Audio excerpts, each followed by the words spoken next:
নতুন এটা ভিডিঅ'ত সকলোকে নমস্কাৰ স্বাগতম জনাইছোঁ। তো বহুতো ৰেছপন্স পালোঁ পুৰণা ভিডিঅ'ত যে হাই ছেকেণ্ডেৰী এইচএছৰ আগত কি কৰিব লাগে কি নকৰিব লাগে। তো বহুতৰ কমেণ্টৰ ক্ষেত্ৰত মই আৰু এটা ভিডিঅ' বনাব বাধ্য হৈ গ'লোঁ। তো বাধ্য মানে এনেকুৱা বহুতে সুধি আছে, কিছুমানে কৈছে মোৰ হোৱা নাই, হ'ব কিবা। মই কৈছোঁ তোমালোকে একো চিন্তা কৰিব নালাগে, এতিয়া বুজি পাইছানে নাই? যি পঢ়িছা হ'ব, হৈ যাব, তোমালোকৰ ক্লিয়াৰ হৈ যাব। কিছুমানে এতিয়া মই কৈছোঁ নে নাই, কোনোবা এটা এক্সাম তোমালোকৰ পিছত আছে, সেইটো পৰীক্ষাৰ তোমালোকে কি কয় ছাবজেক্টটো এতিয়া ধৰা একদিন বা দুদিন ওপৰে চাই লোৱা, গোটেইখিনি ক্লিয়াৰ কৰিব নালাগে। ধৰা তোমালোকৰ ফাৰ্ষ্ট এক্সাম আছে ইংলিছ 16 তাৰিখে বা 15 তাৰিখে এইচএছ বা HSLC। তো তোমালোকে ইংলিছ পঢ়া আৰম্ভ কৰা 12 তাৰিখ মানৰ পৰা। এতিয়া ইংলিছত মাথা নামাৰিবাই, তোমালোকে মাথা মাৰা বাদেই দিয়া সেইটো ছাবজেক্টত। এতিয়া তোমালোকে যোনটো লাষ্টৰ এক্সামৰ সেইকেইটা ছাবজেক্টৰ ওপৰে ধৰা কিছুমানৰ ধৰা social maths science physics geography কিছুমান ছাবজেক্ট আছে, সেইবিলাকৰ তোমালোকৰ বন্ধ আছে বহুত। তো তোমালোকে ওপৰে ভালকৈ খালি চামাৰিটো সেইকেইটা ছাবজেক্টৰ পঢ়ি যোৱা, যাতে ক্লিয়াৰ যে নেক্সট টাইম পঢ়িলে আৰু যোনকেইটা ইম্পৰ্টেণ্ট মাৰ্কছ দি থাকা যে সেইখিনি তুমি মানে ক্লিয়াৰ কৰিব পাৰা, সেইটোৱে মই ক'ব ওলাইছোঁ। তো বহুতে সুধিছে যে কিমান মাৰ্কছত কি পঢ়িব লাগে, কি কৰিব লাগে, 2D পইণ্ট কি। তো মই ক'ব পাৰোঁ কথাটো, কিন্তু মইতো ক'ব পাৰিম, কিন্তু মোৰ বায়ে MA কৰি আছে। চ' এতিয়া তেওঁ এটা ব্যক্তিগত শিক্ষা অনুষ্ঠানৰ শিক্ষক। তো বাৰ আণ্ডাৰতে মই পঢ়িছিলোঁ। তো বাও কি কয় চুকাই বাৰু, মানে কথাটো কৈছোঁ। বাৰ 85% আছিল এইচএছত, মেট্ৰিকত 80, আৰু মোৰ মেট্ৰিকত আছিল 65.5 আৰু হাই ছেকেণ্ডেৰীত আছিল 88.9।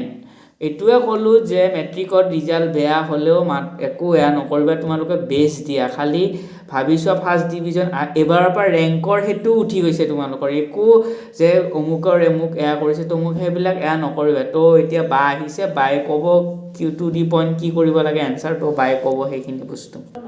তো মই এটা কথা ভুলকৈ কৰিছোঁ যে MA কৰি আছে নাই, বাৰ MA কমপ্লিট কৰা হৈ গৈছে, 1 বছৰ হৈছে। তো এইখিনি মোৰ মিষ্টেক হৈছে। কি ক'ব লাগে? নমস্কাৰ সকলোলৈ, তোমালোকৰলৈ মৰম যাচিলোঁ। যিহেতু তোমালোকৰ আগন্তুক পৰীক্ষা সমাগত, এতিয়াৰ পৰা তোমালোকে ভালদৰে পঢ়া, আৰু যিমানখিনি সময় বাকী ৰৈছে তোমালোকৰ এইকেইটা দিন, একো অবাবত সময়বিলাক নষ্ট নকৰিবা, নিজৰ পঢ়াত মনোযোগ দিয়া, নিশ্চয় তোমালোকৰ ভাল হ'ব। আমিও এনেদৰে পঢ়িছোঁ, আৰু তেনেকৈ আমিও ভয় খাইছিলোঁ তোমালোকৰ নিচিনা। কিন্তু বেছিকৈ তোমালোকে এটা কথাই মনত ৰাখিবা যে চিলেবাছৰ বাহিৰত কোনো ধৰণৰ কুৱেশ্যন তোমালোকৰ পৰীক্ষাত নাহে। সেইকাৰণে তোমালোকৰ যিখন টেক্সট বুক আছে বা পাঠ্যপুথি আছে, সেই পাঠ্যপুথিখন খৰচি মাৰি পঢ়া, তাৰ পৰাই তোমালোকৰ প্ৰশ্ন আহিব, আৰু তোমালোকে ভালদৰে পঢ়িলে নিশ্চয় ভাল এটা উত্তৰ লিখিব পাৰিবা বুলি মই আশা কৰিছোঁ। প্ৰথমতে তোমালোকে যিকোনো এটা লেচন পঢ়িলে সেই লেচনটোৰ যিবিলাক তোমালোকৰ অনুশীলনী বা এক্সাৰচাইজ থাকে, সেইবিলাকৰ ওপৰত তোমালোকে বিশেষ গুৰুত্ব দিব লাগে। কাৰণ বেছিভাগ 1 নম্বৰীয়া কুৱেশ্যন কিতাপৰ ভিতৰৰ পৰাই আহে। যিকোনো ক্ষেত্ৰতে তোমালোকৰ ক'বলৈ গ'লে সমাজ বিজ্ঞান বা বাকী যিমান আছে, ইংলিছ, অসমীয়া, সৰু কুৱেশ্যনবিলাক, যেনেকুৱা ধৰা কোনোবা এখন অসমীয়া আহিলে পাঠ্যপুথিৰ নামটো কোনজন কবিয়ে লিখিছিলে, সেই কবিতাটো কিমান চনত প্ৰকাশ পাইছিলে, সেনেকুৱা ধৰণৰ কুৱেশ্যন তোমালোকৰ আহিব পাৰে। আৰু সেইকাৰণে তোমালোকে মূল পাঠটো পঢ়িলে তাতে কিছুমান তোমালোকৰ সৰু পেকেটৰ ভিতৰত কিছুমান দিয়া থাকে, আৰু বেছিভাগ 1 নম্বৰীয়া কুৱেশ্যন তাৰ পৰাই অহা দেখা যায়। বিশেষকৈ ক'বলৈ গ'লে 1 নম্বৰীয়া প্ৰশ্নৰ ক্ষেত্ৰত তোমালোকে সময় নষ্ট নকৰি, যিটো তোমালোকক সোধে সেইটো তোমালোকে এটা শব্দটো যদি প্ৰকাশ কৰা, তেতিয়াহ'লে তোমালোকক এক্সামিনাৰে ফুল মাৰ্কছ দিব। ইয়াৰ পিছত 2 নম্বৰীয়া উত্তৰ লিখাৰ ক্ষেত্ৰত ক'বলৈ গ'লে, কিবা এটা লিখিব দিলে তাতে 2 নম্বৰ আছে, কাৰণ বাকীবিলাকতো বহুত কুৱেশ্যন থাকে। সেইকাৰণে মই ভাবোঁ যে 1 নম্বৰীয়া আৰু 2 নম্বৰীয়া প্ৰশ্নলৈ ইমান সময় খৰচ কৰিব নালাগে। কিন্তু যদি তোমালোকে ভাবা যে 2 নম্বৰীয়া কুৱেশ্যনৰ ক্ষেত্ৰত সাধাৰণতে 2টা ৱৰ্ড বা 2 লাইন তোমালোকে এক্সপ্লেইন কৰিলেই হ'ল, যদি তোমালোকৰ হাতত সময় থাকে, তেতিয়াহ'লে তোমালোকে এশাৰী বা দুইশাৰী ব্যাখ্যা কৰি দিব পাৰা, তেতিয়া এক্সামিনাৰজনে ভাবিব যে এই ল'ৰা বা ছোৱালীজনীয়ে এইবিলাক কথা জানে, তো সেইকাৰণে লিখিছে। পৰাপক্ষত তোমালোকে 2 নম্বৰৰ ক্ষেত্ৰত 2টা লাইন লিখিলেই যথেষ্ট, আৰু প্ৰশ্নবিলাক তোমালোকে টু দি পইণ্ট লিখিলা 1 নম্বৰ, দিফালে তোমালোকে লাইনটো লিখিলা যি সুধিছে তেনেকৈ লিখিলা।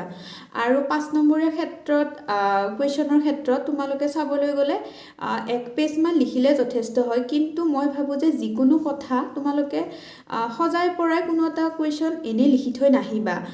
কিবা কাৰণত কেতিয়াবা এনেকুৱা আমাৰ হয় পৰীক্ষাত আমি পঢ়ি নোযোৱা বস্তু এটাও আহি যাব পাৰে, কিন্তু তোমালোকে ভয় খাব নালাগে। কিতাপৰ ভিতৰত থকা আৰু তাৰ পৰাই তোমালোকৰ প্ৰশ্ন আহিব। আৰু কি কয় যদি নোৱাৰাও, মই কৈছোঁ যে কিবা প্ৰথম অৱস্থাত যোনখিনি বস্তু পাৰা সেইখিনি ক্লিয়াৰ কৰা, লাষ্টৰ অৱস্থাত যি মনত আহে সেয়াই লিখা, হয়নে নহয়? হয়, কিন্তু 5 নম্বৰৰ ক্ষেত্ৰত তোমালোকৰ যদি কিবা কাৰণত এনেকুৱা হয় তোমালোকৰ একোৱে মনত নাই, তো সেই 5 নম্বৰৰ কুৱেশ্যনটো কি লিখিম, আৰু ধৰা 2টা তোমালোকৰ এনেকুৱা 5 নম্বৰৰ কুৱেশ্যন আহিছে তোমালোকৰ মনত নাই, তো তোমালোকে এটা কাম কৰিব পাৰা, সেই কুৱেশ্যনটোত তোমালোকে 5টা পইণ্ট লিখি দিব পাৰা। ধৰা পইণ্টটো তুমি পইণ্ট লিখিলা, 1 দিলা, দি ফালে তোমালোকে লিখিলা, সেই তাতে তুমি 2 বা 3 লাইন তুমি যি পঢ়িছিলা সেইটোৰ লগত ৰিলেট থকা কথাখিনি তোমাৰ নিজৰ ভাষাত বা কিতাপত যেনেকৈ আছে, তোমাৰ যদি কিবা মনত আছে তেতিয়াহ'লে তুমি ব্যাখ্যা কৰি দিলা। যদি তুমি সেই কুৱেশ্যনটো তোমাৰ যদি কমন আহিছে তো তুমিতো লিখিলাই ভালকৈ, কিবা কাৰণত যদি তোমাৰ মনত নাই এনেকৈ তোমালোকে নাম্বাৰ 1, 2, 3 এনেকৈ দি তোমালোকে 2 বা 3 লাইন এক্সপ্লেইন কৰি দিলেও তেনেকৈ ভাল। আৰু বিশেষকৈ তোমালোকে 5 নম্বৰীয়া কুৱেশ্যনৰ ক্ষেত্ৰত পেৰেগ্ৰাফ চেঞ্জ কৰি লিখাতকৈ যদি তোমালোকে 1 number, 2 number, 3 number, 4 number, 5 number এনেকৈ দিয়া, তেতিয়াহ'লে তোমালোকৰ কুৱেশ্যনটোৰ এনচাৰটো দেখিবলৈ বেছি ভাল লগা হয়, আৰু এক্সামিনাৰো চকুত পৰে যে এই ল'ৰাজন বা ছোৱালীজনীয়ে ভালকৈ লিখিছে। আমি পৰীক্ষাৰ ক্ষেত্ৰত এতিয়ালৈকে মোৰ জুন মাহত মাষ্টাৰ্ছ কমপ্লিট হৈছে 2023-ত। বৰ্তমান মই এখন ব্যক্তিগত খণ্ডৰ বিদ্যালয়ত শিক্ষকতা কৰি আছোঁ, কিন্তু আমি যেতিয়ালৈ মানে মাষ্টাৰ্ছলৈও আমি সদায় কুৱেশ্যন এনচাৰবিলাক এনেকৈ লিখিছিলোঁ যাতে যিজন এক্সামিনাৰে বহীখন চায় তেওঁ যাতে বহীখন চাই তেওঁৰ ভাল লাগে যে মাৰ্কছ দিলে, যেতিয়া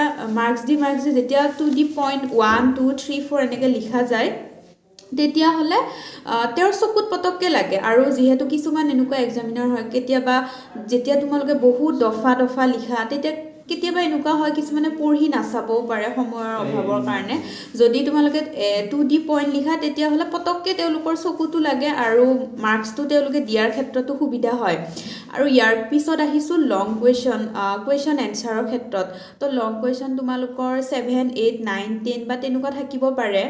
তো সেইবিলাক ক্ষেত্ৰত তোমালোকে প্ৰথমতে লং কুৱেশ্যন লিখাৰ ক্ষেত্ৰত মই অকল হাইস্কুল শিক্ষান্ত বা উচ্চতৰ মাধ্যমিক বুলিয়ে কোৱা নাই, বাকী তোমালোকে উচ্চ পৰ্যায়ত যিমানে এক্সাম নিদিয়া কিয় সদায় তোমালোকে লং কুৱেশ্যনৰ এনচাৰ দিওঁতে সদায় প্ৰথম আৰম্ভণি ইন্ট্ৰডাকশ্যনটো মাষ্ট বি তোমালোকে লিখিব লাগিবই। কাৰণ আৰম্ভণি বুলি লিখিব নালাগে, কিন্তু কুৱেশ্যনটো আৰম্ভ কৰাৰ আগতে কিবা এটা ধৰা তোমালোকৰ আহিলে সেই বিষয়টো তোমালোকে কি বুজাব ট্ৰাই কৰিছা, ধৰা কাক বোলে বা কি আছে বিষয়টোৰ ওপৰত, তাতে তুমি 2 বা 3 লাইন তুমি আৰম্ভণি কৰিলা। তাৰপিছত সেই বিষয়বস্তুটো তুমি ডেছক্ৰিপশ্যন কৰিলা, মানে বৰ্ণনা কৰিলা। বৰ্ণনা কৰি পেলাই শেষত তোমালোকে সামৰণিটো লিখিব নাপাহৰিবা। কাৰণ সামৰণিটো তোমালোকে মই অসমীয়া মিডিয়াম বা ইংলিছ মিডিয়ামৰ 2টা মিডিয়ামৰ ষ্টুডেণ্টৰ ক্ষেত্ৰতে কৈছোঁ, লাষ্টত তোমালোকে যেতিয়া মানে শেষ কৰিবা, শেষ কৰোঁতে তোমালোকে এনেকৈ লিখিব পাৰা কেতিয়াবা যে ওপৰৰ কথাখিনিৰ পৰা আমি এনেদৰে বুজিলোঁ যে এই কুৱেশ্যনৰ এনচাৰটো এইটো বুজাব ট্ৰাই কৰিছে, বা কোনোবা এটা বিষয় ল'লা, এই বিষয়টো ধৰা তোমাৰ ছ'চিয়েল ছাবজেক্টৰে কিবা এটা বিষয় হ'ল বা পৰিৱেশৰ ওপৰতে কিবা এটা কুৱেশ্যন আহিল বা তোমালোকৰ হিষ্ট্ৰীৰ ওপৰতে আহিল বা ৰাজনীতিৰ ওপৰতে আহিল, তো এই বিষয়টোৱে আমাৰ লগত দৈনন্দিন জীৱনত কেনেদৰে প্ৰভাৱ বিস্তাৰ কৰিছে, এনেকুৱা ধৰণৰতো তোমালোকে লাইন যদি সোমাই দিব পাৰা তেতিয়াহ'লেতো ভালে। আৰু যদি তোমালোকে নোৱাৰা তেতিয়াহ'লে সামৰণিত যে উপৰোক্ত আলোচনাৰ পৰা আমি এনেকৈ বুজিলোঁ যে এই বিষয়টো এনেদৰে প্ৰভাৱ বিস্তাৰ কৰিছে, এনেকুৱা ধৰণৰ কথা কিছুমান তোমালোকে দি ফালে শুৱনি কৰিব পাৰা। তেতিয়াহ'লে তোমালোকৰ কুৱেশ্যনৰ এনচাৰটো ভাল হ'ব আৰু তোমালোকে এক্সামত ভাল নম্বৰ পাবা আৰু বিশেষকৈ তোমালোকে ৰচনাৰ ক্ষেত্ৰত আগৰ যিবিলাক কুৱেশ্যনৰ এনচাৰ আগৰ যিবিলাক প্ৰশ্ন কাকত আছে সেইবিলাক তোমালোকে চাবা চাই ফেলে তাৰ পৰা তোমালোকৰ নিশ্চয় কমন পৰিব 5 বছৰৰ আগৰ কুৱেশ্যন পেপাৰ চাবলৈ ট্ৰাই মই কৰিবা কৈছোৱে এইবিলাক পুৰণা কুৱেশ্যন পেপাৰ চাব আৰু লাগিব তো বাই বহুতখিনি কথা তোমালোকক ক'লে যে কি পুৰণা ৰচনা মই আৰু কৈছো মই বৰ্তমান সময়ৰ লগত খাপ খুৱাই থকা এতিয়া যিহেতু সেইবিলাক বিভিন্ন ধৰণৰ সেইবিলাক তেওঁলোকে বৰ্তমান সময়ত আমাৰ বাৰু কৰোণা হৈ আছিল ন কৰোণা আহিছিল এতিয়া কি হৈ আছে কাৰেণ্ট এফেয়াৰ্ছ এইবিলাক মানে হয়, ৰচনা current চচনা আহিব affairs। পাৰে তো এইখিনি আমি অলপ ইনফৰমেশ্যন দিলোঁ তো নেক্সট ভিডিঅ' এটা বাৰু পৰীক্ষাৰ আগদিনা কি কৰিব লাগে কি নকৰিব লাগে যদি এইটো ভিডিঅ'ত যদি কমেণ্ট আহে 50 বা 60-70টা মানুহ যদি কমেণ্ট আহে সেনেকুৱা তো নেক্সট ভিডিঅ'ত আমি জনাব চেষ্টা কৰিম তো আজিৰ ভিডিঅ' ইয়াতে এণ্ড কৰিলোঁ ভাল লাগিলে লাইক শ্বেয়াৰ কমেণ্ট ছাবস্ক্ৰাইব সকলো কৰি দিব বাই